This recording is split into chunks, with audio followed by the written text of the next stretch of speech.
இவ்வளோ 5 ஸ்டார்ஸ் வச்சு என்ன பண்ண போகிறோம் தானே பார்க்குறீங்க. இன்றைக்கி நம்மளுக்கு கஸ்டமைஸ்டு ப்ரௌனி ஆர்டர் இருந்தது. அதுக்கு தான் இந்த 5 ஸ்டார்ஸ் எல்லாமே. கஸ்டமர் நம்மக்கிட்ட ப்ரௌனியில் ஃபுல்லாகவே 5 ஸ்டார் நிறைய லோட் பண்ணி வேணும்னு கேட்டிருந்தாங்க. ஸோ நம்ம ப்ரௌனி பேட்டர் ரெடி பண்ணிட்டோம். ரெடி பண்ணி கஸ்டமர் கேட்ட மாதிரியே நிறைய 5 ஸ்டாரை நம்ம இந்த மாதிரி லோட் பண்ணிக்கிட்டோம்.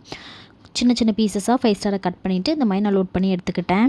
பேக் பண்ணி எடுத்துகிட்டு மேலே ஃபுல்லாக நான் மில்க் சாக்லேட் கனாஷ் வச்சு கோட் பண்ணி எடுத்துக்கிறேன். இது ஒரு 1/2 kg ப்ரௌனி ஸ்லாப் தான். ஸோ நான் ஆஸ் யூஷுவல் 8 inch டின்னில் வச்சு பேக் பண்ணி எடுத்துக்கிட்டேன்.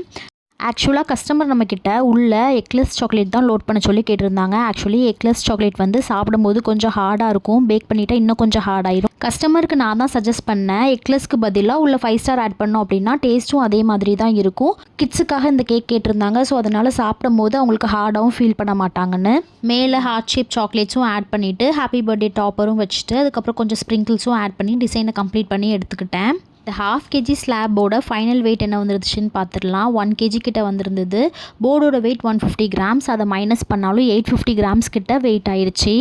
நான் இப்போ காட்டியிருந்தது கோல்டன் ஃபாயில். இதையும் கொஞ்சம் ஆட் பண்ணி டிசைனை கம்ப்ளீட் பண்ணி நான் எடுத்துக்கிட்டேன். உங்களுக்கு இந்த டிசைன் பிடிச்சிருக்கா அப்படின்னு கமெண்ட்டில் ஷேர் பண்ணுங்கள்.